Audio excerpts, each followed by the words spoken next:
Well, good morning, everybody. My name is John Wade. I've been a member here for about 2 years. Yes, some of you have recognized me. You've seen me in passing. I'm an interfaith minister. I was ordained a couple of years ago, got my master's, and I'm currently working on my doctorate in ancient Aramaic. A lot of y'all are probably saying, what? Aramaic is the language that Rabbi Yeshua spoke.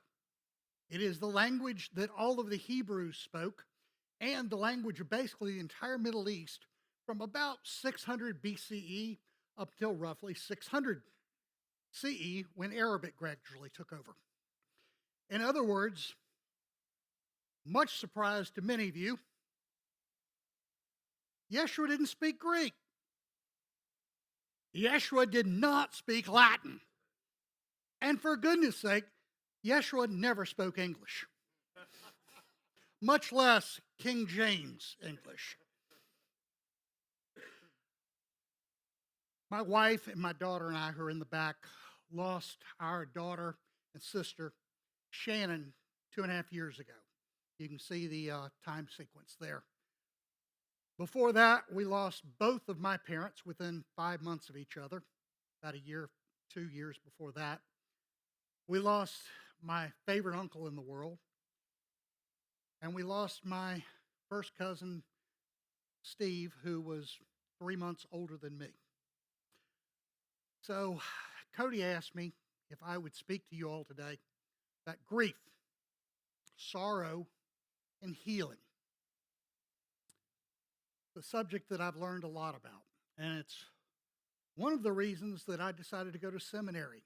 I wanted to study in interfaith setting what the ancient sages, what the ancient prophets, what the ancient wisdom teachers had to tell me and us about suffering.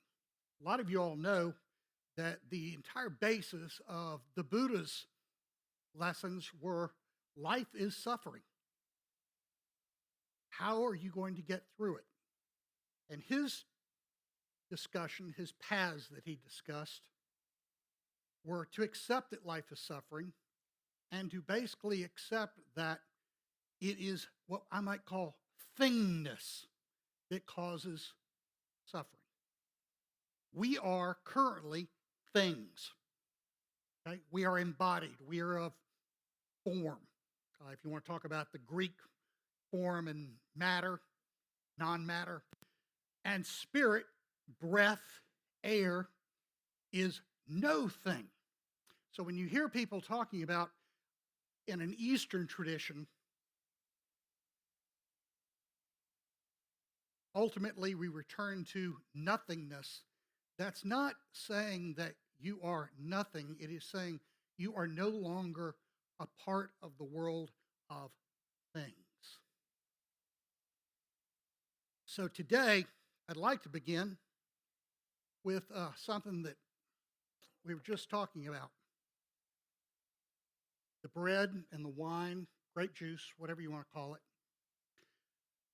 I'm going to be talking to you today about specifically two of Rabbi Yeshua's lessons on suffering, sorrow, and grief. But I'd like to speak with this first, if I might. The Aramaic word for bread is lachma, Lachma. And the word for wine is dima. We might spell it something like D-I-M-A. But here's something interesting to me that I didn't learn till I got into interfaith seminary. In Aramaic, lachma does not just mean bread. It doesn't mean just food, which it can also mean. It means what we need, our actual needs for that present day, that present, what they would refer to as illuminated moment. So it's not just physical, it's also spiritual, it's emotional, mental. What do you need from Allah? next word I'm introducing you to. Allah is the Aramaic form of God. Now, Allah has a long history that you may be interested in. The very earliest thing that linguists have been able to find is the Canaanite concept of God. It was called Elot. We might spell it something like E-L-O-T. Then, as some of you might have known, it then turned into El, E-L or A-L. E's and A's were interchangeable back then. Then it turned into, from an ancient Hebrew perspective, Eloha or Elohim. Incidentally, for those of you that are interested, specifically ladies, Elohim is feminine and it's plural. So now when I go back and I read the ancient text from Genesis, yes, God is everything. God, Allah, is all. We're not talking about separateness. So the bread, the dima, the wine, is likewise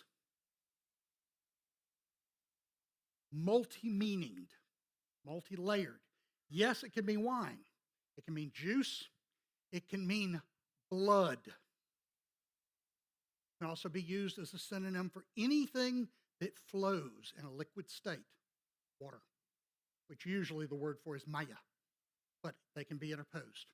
And finally, and this is my favorite, dima can be used to mean essence. What is our essence? So what do we need in our essence? What do we need for our spiritual growth or need? So for those of you that maybe did not grow up in the table or have walked away from the table of communion, I hope that that's going to give you some sense of welcomeness. As we said, this is a place where all unequivocally are welcome. I remember 2 years ago when I first walked in here, I'd seen Cody the week before over at our mutual friend Dee Paulk's church, Spirit and Truth, over in Decatur. Cody was speaking, and I said, wow, this is a young man that I can actually listen to without wanting to run out the door. And so I came here, and the first thing that I noticed was something I want to comment on again today. Today, just like the Quran says, no matter where you look, you will always see the face of God. Isn't that beautiful? Incidentally, Old Arabic is also one of the Semitic languages. One of the things I've enjoyed in learning Old Aramaic is that the form that they take is formed by what we call parent root letters and root two-letter root words. So we can follow these words in the Semitic culture. By the way, Semitic is actually a conjunction of Shemitic, the people of Shem. So anytime you hear people say, well, that's anti-Semitic, and they're using it only as against our Jewish friends and neighbors, they are showing their ignorance. It's anybody from the Middle East, basically, the people of Shem. So why do I mention that to you? Well, again, being interfaith, I have specifically been spending my time on the three, what are sometimes referred to as Abrahamic faith traditions. Hebrewism, Judaism is what we call it today, Christianity, and Islam. They are brothers and sisters. Folks, I have a dream. This collective, this group, is primed for what we need in the world. We are literally killing each other over God, who loves each and every one of us, and who we are the essence of. I remember telling my daughter Shannon when she was young, and we spoke about it many times, I sometimes think that Allah Not that there's some weird old man floating around up in the skies, but the essence of what Allah is observing us literally within ourselves and saying, what part of love each other the way I love you do you not understand? You are literally killing your brothers and sisters. The very first sin that apparently happened according to the Genesis myth. A brother killing another brother. The message that I would like to see someday enacted is a congregation of all faiths, of all races, all genders, all everything, all inclusive, coming together, getting away from dogma, getting away from ritual, getting away from the things that divide us, and go back to what is our commonality. The ultimate message at the very beginning of Genesis was we are all created as the essence, the image of, the reflection of Allah. And our purpose was to care for each other and all of nature in harmony. One of the worst mistranslations that has come into English and the other Western European languages is what has come to be called domination in Genesis. That is wrong. The word in the original Old Hebrew, carried into modern Hebrew and into Arabic, stands for nurture, to work together in harmony. That's what our original purpose as human beings was, to nurture each other and the natural world together in harmony. That's what each one of us was created to do. That's my dream. We've got a darn good start here. So if you've got a friend who was raised in a Hebrew, Judaic tradition or Islamic tradition, and you think they might be interested in learning this and understanding this and coming together in a non-creedal, non-doctrinal, non-ritualistic setting of thank you to our literal life, invite them to come in. That's what we're here for. So I'd like to tell you a little bit about why Cody asked me to speak about grief and sorrow. As I told you, Shannon died 2.5 years ago. About 5 years before that, she'd suffered a spinal cord stroke and had died on the procedure table during a medical procedure. She had what we might call a near-death experience or an after-death experience. She told that to us that night when she finally was awake, that she had suddenly found herself in a place of lightness, harmony, warmth. It was all enveloping. And she didn't want to leave. She did get revived, and we are so blessed to have had her for another 5 years roughly, but she was physically disabled horribly for the remainder of life and suffered physically and mentally and emotionally the rest of her life.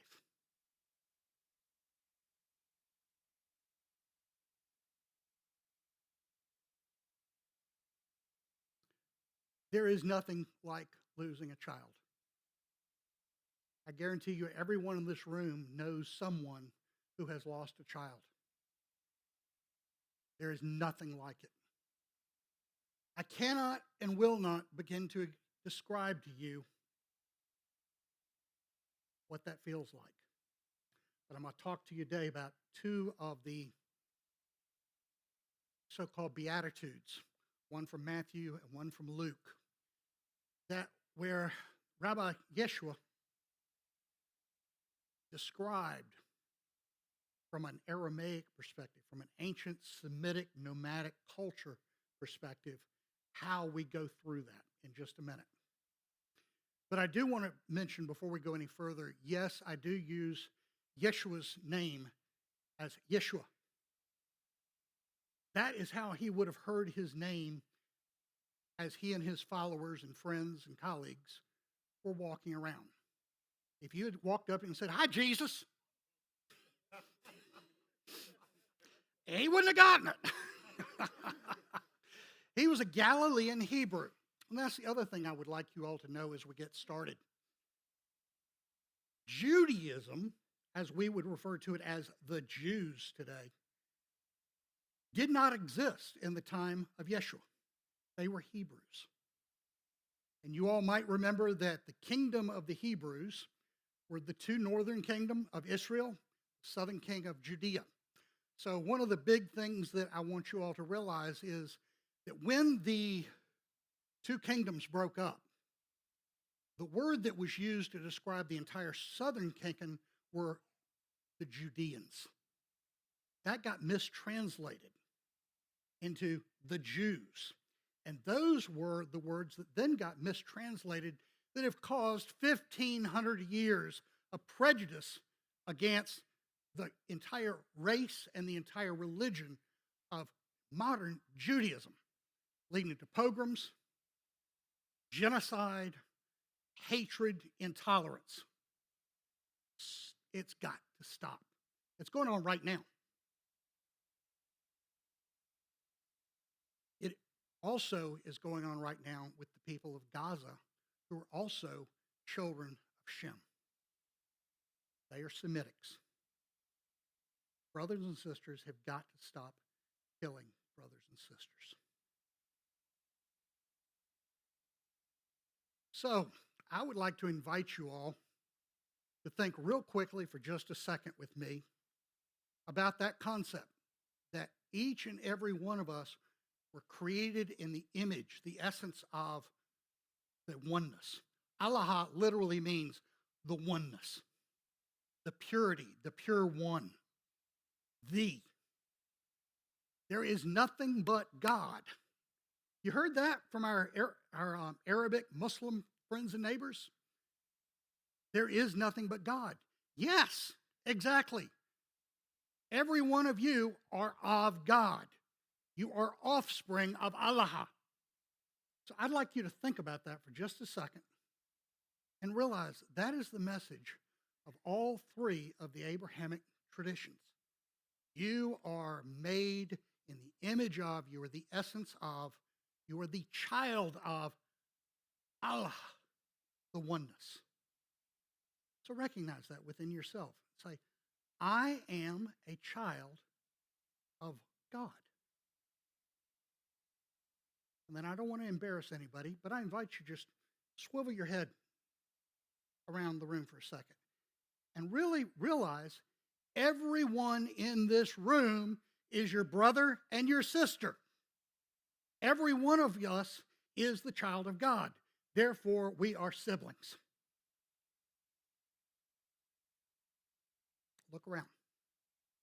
Then when you walk out these doors today, recognize that. That person on the side of the road, that person begging, that person who doesn't agree with you politically. That's a rough one right now. I'm struggling with that a lot. But that is truly the underlying message of Genesis. And that is the message, I believe, that the prophet, the Rabbi Yeshua, when he kept saying, go back to the beginning. If you're not reborn of water and spirit from the beginning, that's what we were made of. We were present, our essence, in the beginning. That's when your spirit self, your soul, was formed. Your soul is eternal. It was there in the beginning, and it's always going to be there. That leads me to the next word that I'd like to share with you all. And we're going to talk about it a little bit more at the end. But the very beginning of the Lord's Prayer, so-called, he never called it that. He simply said, I'm showing you a way to pray, is two words. Abun. Abun. That is a verb that tends to be meant as ever creating, ever birthing, ever parenting. That got mistranslated into our Father. The second word is the one I'd really like you all to think about. We're going to come back to it at the end because it leads me to our grief and sorrow discussion, but it also is how I have understood where and what Shannon is today. De, be, Shemaiah, Deb Shemaiah. That's the second word of the Lord's Prayer. That is the word that Yeshua used that got translated in our word as heaven. The two first letters, D and B, are prepositions, and they're relational movement prepositions. Of, through, in, out. They are movement.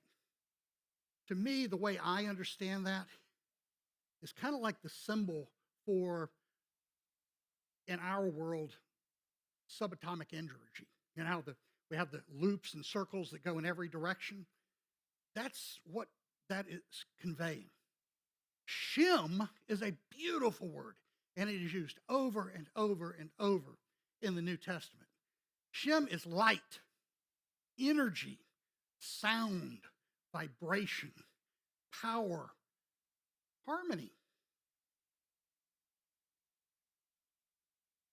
In the old times, the ancient Semitic peoples, because they were originally nomadic and lived in the desert where you had sandstorms and you were often not able to see well, and especially in heat, you had mirages.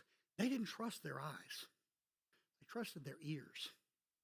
You know, if there was a predator in the dark, in the bushes, a hearing saved their life. But if they tried to look for that creature, they couldn't see it. So, from the ancient tradition, people trusted their Shem, their vibration, what they heard, what they felt. And then Aya means, in essence, forever, both before and after.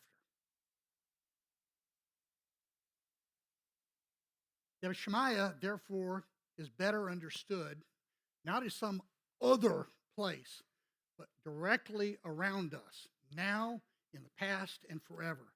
Energy, light, sound, vibration, everything that's real in the world that we can't see. You know, you can't go outside with a glass or a jar and grab some sunshine. You can't go outside and catch some air that you can see. Oh, look, what a nice specimen of air. You can't bottle sound or vibration, but we know they're real. That is the world of non-form.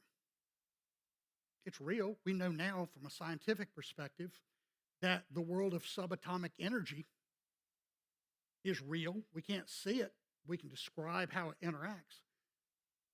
That was the sense that Prophet Yeshua was describing where we come from and where we're going to return.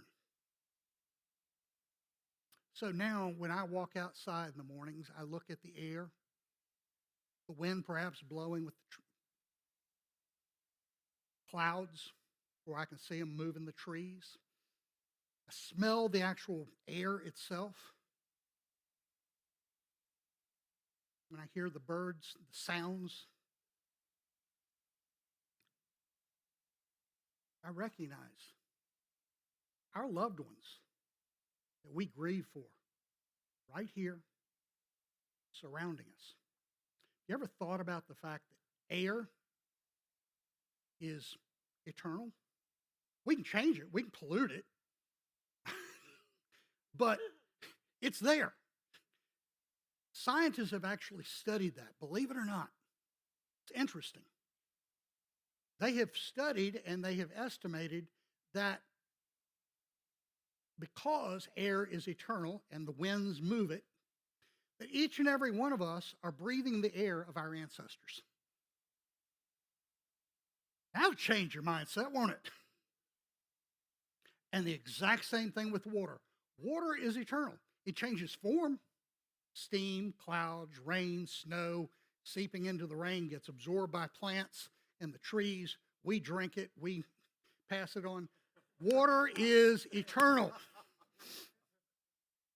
So, logically, it makes sense from a scientific perspective. And that might be the other thing that y'all might be interested in knowing about me. For the past 40 years, I have been a trial lawyer. I deal in the world of science, math, logic, and evidence. And so when I see a description of Shemaiah that way, instead of some far off, we can't see it, but it's somewhere else, never really made sense to me. Same concept of God being some entity other than here. But when I start studying these concepts of ancient Aramaic, the language of the Semitic peoples during the ancient biblical times, it starts to make sense to me.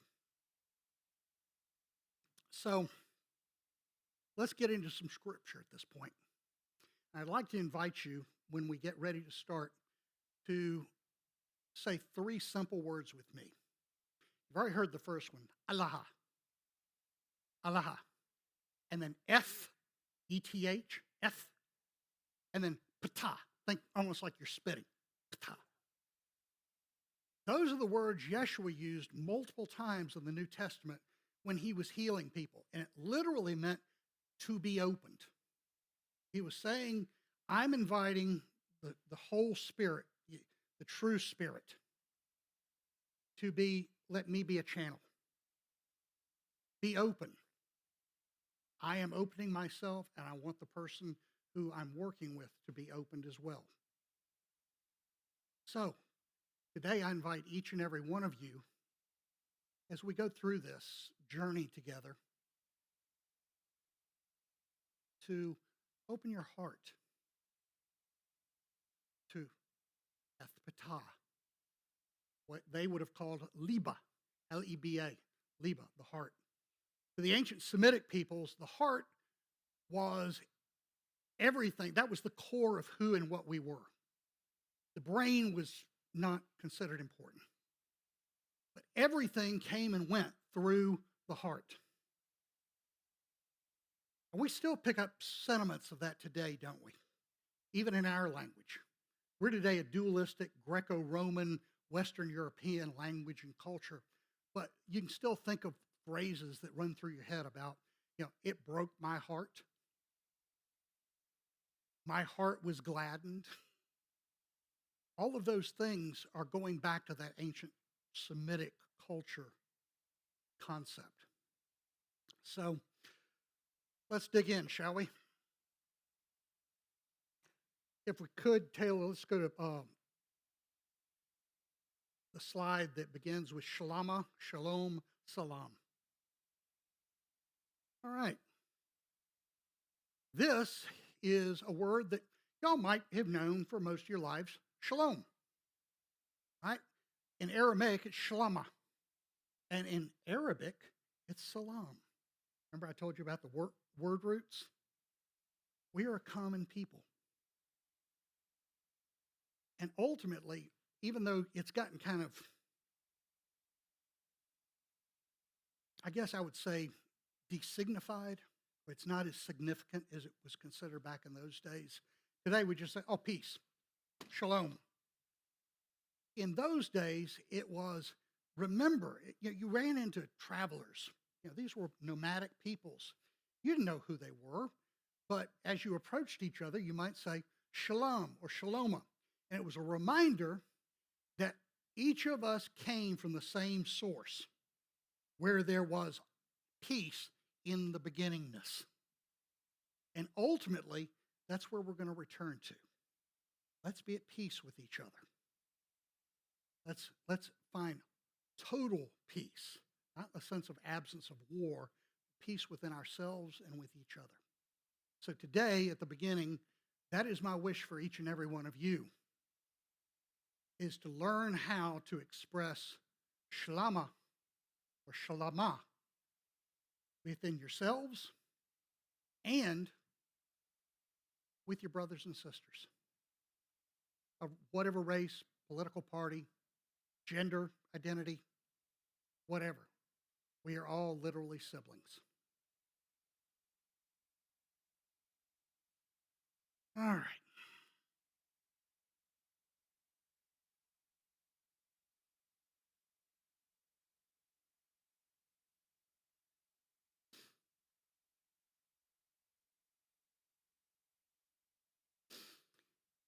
About a year into seminary, I was in a deep depression, deep grief.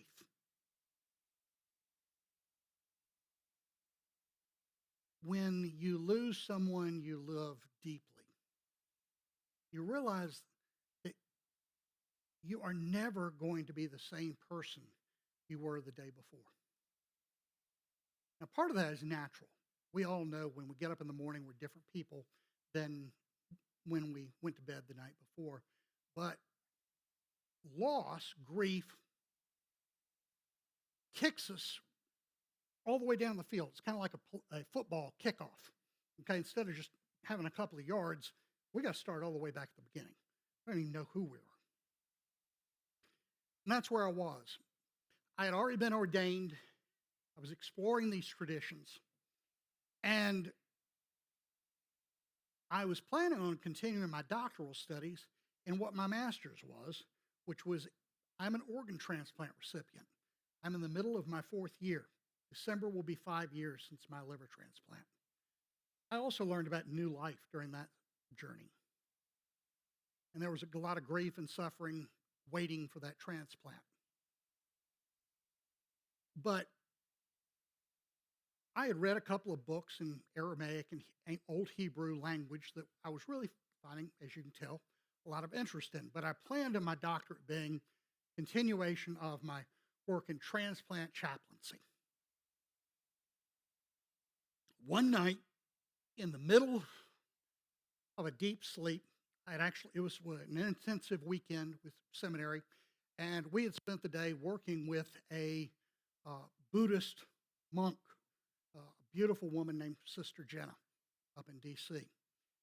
And have y'all ever met someone you regard as deeply, deeply spiritual? You might even say they're holy. I've been fortunate to meet a couple of those people. Well, Sister Jenna is definitely one of those people. So when I went to bed that night, those were my thoughts. I was running through some of her teachings and wisdom that she had shared with us. But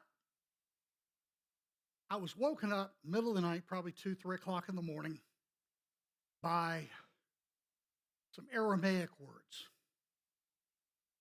Just jolted like a bolt of lightning hit. Taylor, if we could get the next slide up. Beginning with Allaha Abun. There we go. These are the words that I awoke in the middle of the night to. Congratulations, y'all already know 2 words in Aramaic, Allah and Abun. Era is the entire universe. Pardon me. Ara is earthiness. Not just earth, but everything that is of earth. We might say it's matter. Okay? Is everything that we can interact with. Alma is everything that's other than that. It's been called the heavens, plural, the universe, plural. It is everything that is other than earthiness. Okay? Adama, y'all might know already, that is a form for the name of first human, Adam, it turned into. Incidentally, in the actual Semitic culture, including the Hebrews, it's not a person named Adam. It is humanity, the human race, which is why that other version in Genesis makes a lot more sense. Man and woman were created together, they were one. It's a myth, it's a description mythically for humanity. So when we're talking about Adama, we're not talking about a man running around in a loincloth. Y'all also know Aya. Again, that's the last part of Yebashmaya. And then Amin. Amin is an ancient word. Linguists have traced it all the way back to the Middle Kingdom, I believe, of Egypt. And today, as Cody has said a couple of times, so I'm going to steal a little of his joke, it doesn't mean, thank God, John is finished, we can go to lunch. Instead, it is, I am pledging myself, my truth, upon the firmness of the ground, that this is my foundation that I'm going to live based on. Wow. So, putting this into words, the oneness has created, is creating, and will continue to create into eternity the earthiness, the universal, non-matter, humanity, forever and ever. Amen. I spent the rest of the night, my friends, walking around the outside of the hotel, hours. It's just circling. The next day, I walked into the dean of the seminary and said, I'd like to change my doctoral. So here we are. Incidentally, it was not her verbal voice, but her spiritual voice that I heard Shannon saying to me that night. I heard her spirit whispering this to me. I can't explain it. Physically has no understanding, but it was real to me.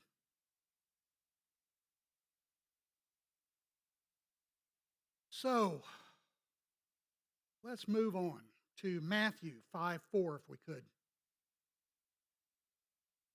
Y'all grew up, or a lot of us grew up, I should say, with these Beatitudes. And almost all of them are talking about some form of pain, aren't they? And I never could understand, why am I blessed if I'm in pain? Well, the problem is that the word tuboyun is really not best described as blessed. There are some other ways that we can better understand it. To move toward or into ripeness, birthing, laboring, processing, growing into a new ripeness of life. That's the better understanding of tuboyun. Tub is the word for ripe, goodness. Remember, these were farming type people. So they would talk about things as, is this ripe for me in this moment? Am I growing into ripeness? Are my grapes growing into ripeness? And if you think about it, it makes a lot of sense. You know, you're not ripe yet. You're growing into ripeness. You reach a stage of, you're pretty ripe. Then you get that perfect day, just like a piece of cantaloupe, when it's perfectly ripe. And then an hour later, it's gone. But it can still possibly move back into ripeness. And then finally, the word for unripe, they got turned into evil, by the way, is unripe. It doesn't mean something is morally bad. It better is understood in the sense of it's no longer good for its intended purpose. It can be recycled. It can be turned into mulch for the next season. So these are farming people. They're people that work with animals and fields and cattle. So this makes a lot more sense. I told you all earlier that all of the Semitic languages are formed with what we call parent root letters and parent root words. All of the Semitic, whether it's Old Hebrew, Modern Hebrew, Aramaic, and Arabic, are formed because every letter had a meaning. When they first started writing in pictograms, they drew with pictures that represented what the letter sound of it was and what it meant. And so I've written out for you here, a T was originally kind of like an X or a cross. or a plus sign. And it was a marking place, a starting point, or an ending place. And then the beh, or bait, represented the ultimate home, if you will, or tent, earthiness that Allah had provided. It represented family, home, protection, security. So when we look at that way with T-U-B, incidentally, all the vowels, they didn't use vowels. The ancient words were only used with what we would call consonants. They implied the vowels. So there's a mark where our home is being changed. Our protection, our place of security is being changed. And we then are growing into ripeness. So the second word is dehinan. D, y'all have already heard, so you're already smarter than when you started this morning. D is a preposition. Of, from, etc. It's a general, some people have described as a movement relationship, any type of moving. And hinan is best understood, as I put here. The original pictogram was a picture of a human, most people would say man, I'm going to say human, with their arms outstretched. Somebody looking with excitement or awe or pain, wonder. So that's where that came from. We're still in Dehinan, if we could. Taylor, I'm sorry. And then in was actually literally, I guess I can say this here, we're grown-ups. They called it a seed. Folks, to me, it looks like how we would draw sperm. Just going to say. But that's what the letter meant in.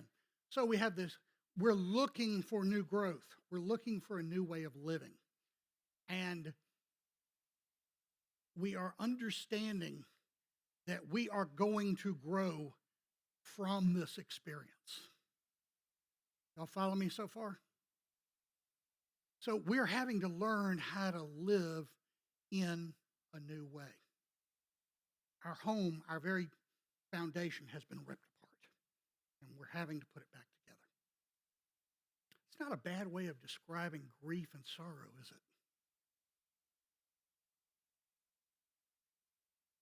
And we have to accept and understand, this is where we're really going to go today, that this grief, this sorrow that we're feeling, abuele, we can go ahead and move to abuele if we could, Taylor.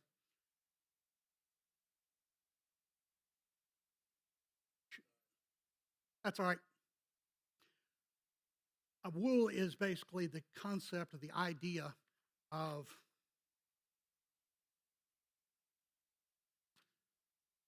we are moving into a place that is new to us. We are learning how to live. So let's look at net bayun, if we could now.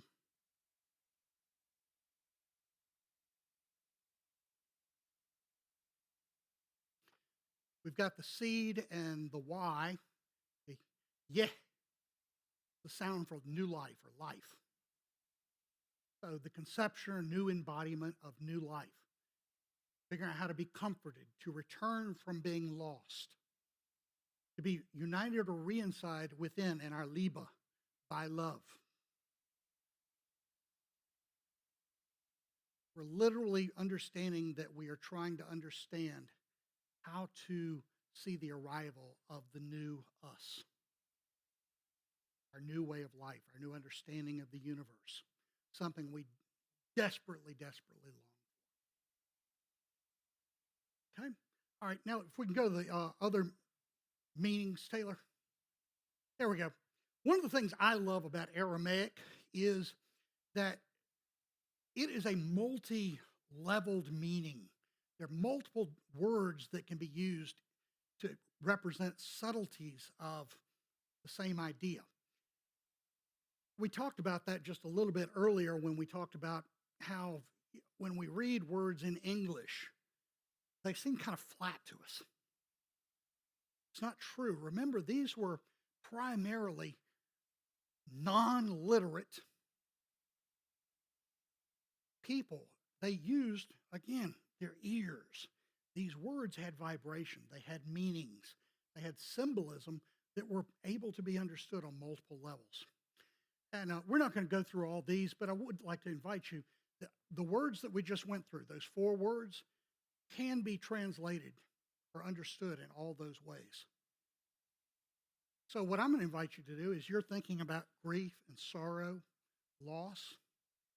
Which one of these rings true with you? As Yeshua would have said, for those who have ears, let them hear. How do you hear these words?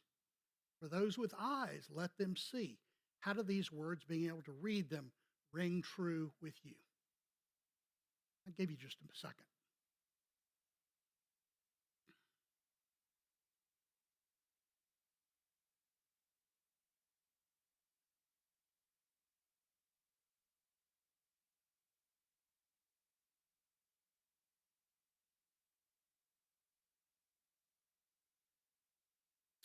So when we put these words together, the one that I kind of like is the one that says,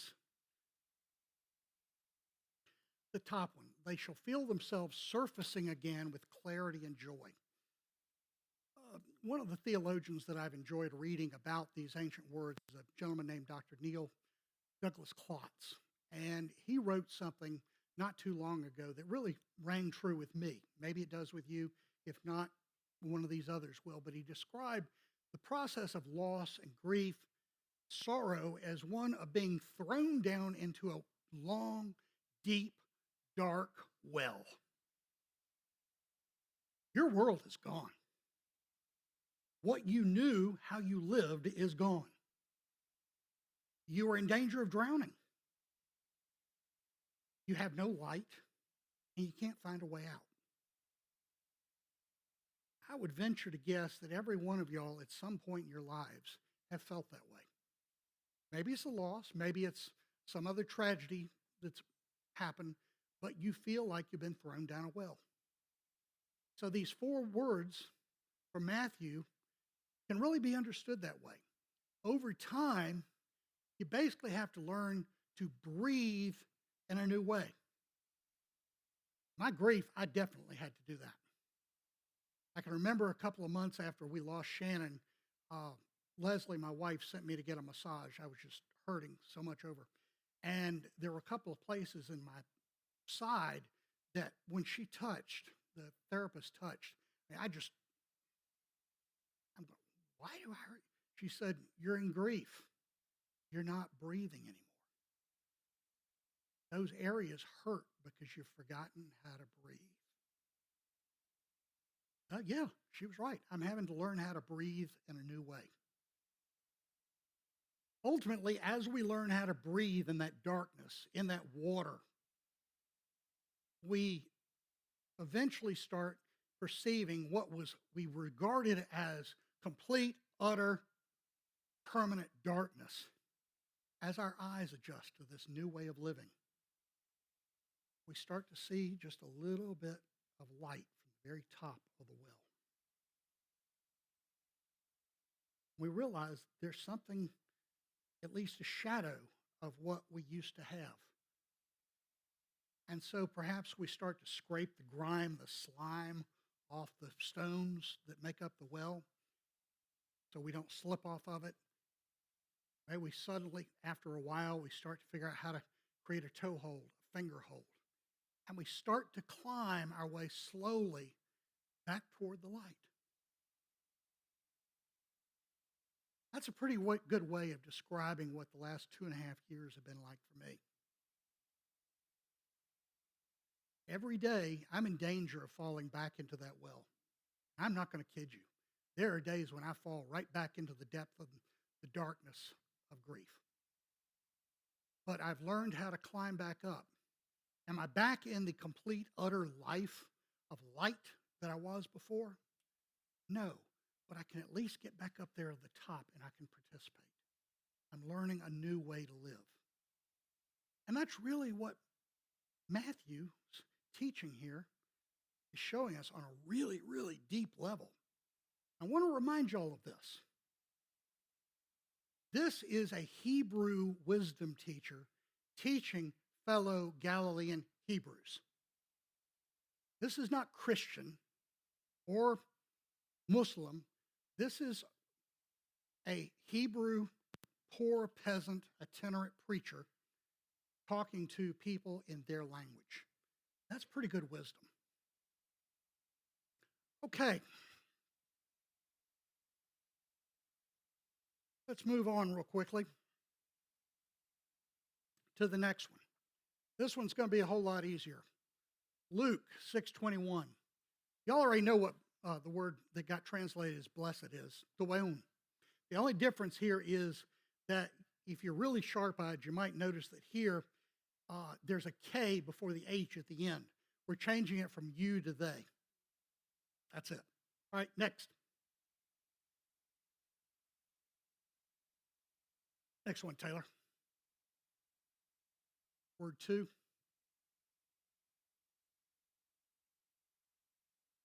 There we go. Lad bekun. This one is kind of interesting. The word is a derivative of the word, as I've told you here, beka. It's been translated as weep or mourn. That's okay. But it's got a much deeper place if we look at its root words. The B, again, is that representation of home, protection, our family, where we feel safe. And the K stood for it was drawn as an open hand. It had the fingers in the palm. And to them, that represent that our hand was no longer strong, it was grasping, it was clutching. We're clutching for something new. And then the part that has been described is a sponge being wrung out. You ever thought about a sponge that when it's dry, it no longer is really useful? It's only useful when it's full of a combination of air and water. Well, when we lose something, when we're in grief, we're in sorrow, it's as if those tears that we cry, those emotions we feel, wrung us out. We are no longer that helpful, useful, we don't have meaning in our life anymore, in other words. Asha has been mispronounced, I'm going to say mistranslated, as now. Again, remember that we've got the H, again, the arms outraised, looking for a sign, for symbolism. What is called today the shin letter is today regarded as 2 front teeth. Originally, in the original pictograms, it was 2 breasts. But the symbolism is to eat, to find nourishment, which makes good sense both ways, whether we're regarding it as teeth or breast. So what we're having to learn here is we've got to find new food, new nourishment. Remember I talked to you all at the beginning for a reason about lachma, bread. We've got to find new nourishment. We've got a new way of experiencing life. How do we nourish ourselves to move forward? And then the first and last thing that I'd like to share with you all about that, I've put in parentheses there 2 other words, nafsha and ruha. They are both words for breath. Breath, as we have seen today, is a very important concept to the ancient Hebrew Semitic-speaking peoples. The Ruha de'alaha, breath of God. Ruha can be pronounced or understood as breath, spirit, air. Those are all understandings of it. And the idea is that we are surrounded by God's breath. Every breath you take in as a holy child of God is, in fact, the breath of God. When it gets into our lungs and our hearts, remember the heart and the lungs work in conjunction with each other. They help carry things in and out, right? And through the body with the blood. The breath becomes what they call nafsha, small breath. And so Remember what we come into, and this is kind of the lessons, I would say, of these teachings. What is the one thing we come into this world with? Our first breath. What is the last thing that we have at the end of our lives? Our last breath. We're going to come in with one breath and leave at the end, and both those breaths come from Ruha. While they were embodied within us, they were Nafsha. Final word. This is a hard one. Getekun. It can also be Gehek. It's the opposite of Beka, which we just talked about. I've given you all here, we're running tight on time, but the symbolism of the G, the H, and the K, we're learning to grasp what we ultimately come into the world with and what we're leaving with. That concept of we only have Allah. We are, in fact, only Allah. Our bodies are irrelevant. Jesus called them corpses, by the way. There is no word for a living body in Old Hebrew or Aramaic.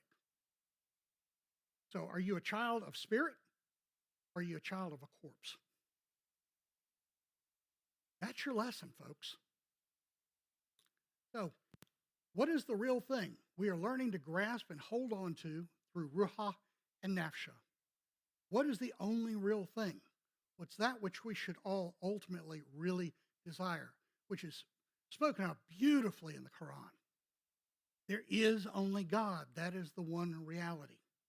And allow us to freely go where Allah, the breath of God, wishes us to go. There you go. Within those words is the idea of true joy and new growth, new life. And the one that I like is true laughter and dancing. That is what our spiritual essence is. True joy, laughing, dancing as spirit. Again, I've given you some other ways of translating that beatitude, so you can figure out which one really makes sense for you all.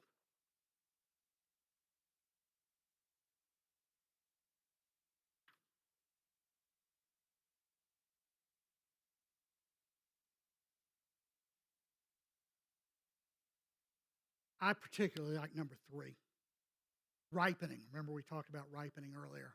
Wrung out by life's hands. We are now freed by the hand of life that's leading us back into power and light, into a larger form of life. That's a good description to me of moving back into life out of deep, deep grief, sorrow, and loss. Maybe it'll mean something to you in that way. I hope so. All right. I told you all at the beginning that these were the words that came to me in the middle of the night. And I also shared with you all that they have meaning that's deeply spiritual. So you can either, on your own, recite these: Allah, Awun, Alma, Yara, Adima, Amin, or take a picture of them. They are wonderful words for meditation, contemplation, prayer. Incidentally, in the Semitic language, the word shalu means all three: prayer, contemplation, and meditation. It's opening yourself, getting rid of your selfness, and reconnecting with God. So today I wish you all shlama. We talked about that. I hope you find peace and you live peace. Let's finish up with the word that I shared with you all earlier. Abun debeshmaya. Abun debeshmaya. Let's repeat that a few times. Abun debeshmaya. Abun debeshmaya. Let's repeat that a few times internally. Each one of you, I would bet, is desperately missing someone. You're grieving either in the past or you're worried about losing someone soon. I've described to you what Debishmaya means. It is what got anglicized as heaven, but it's right here, right now, surrounding us. So use those two words, Abun, Debishmaya, and after them,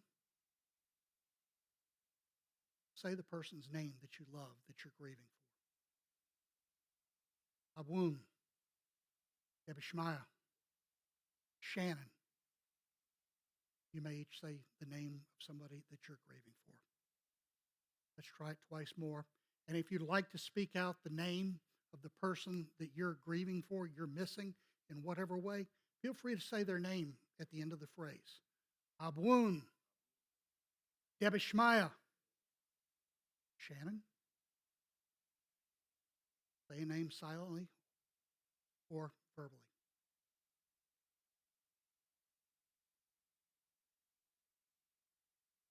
Shalama to all of you.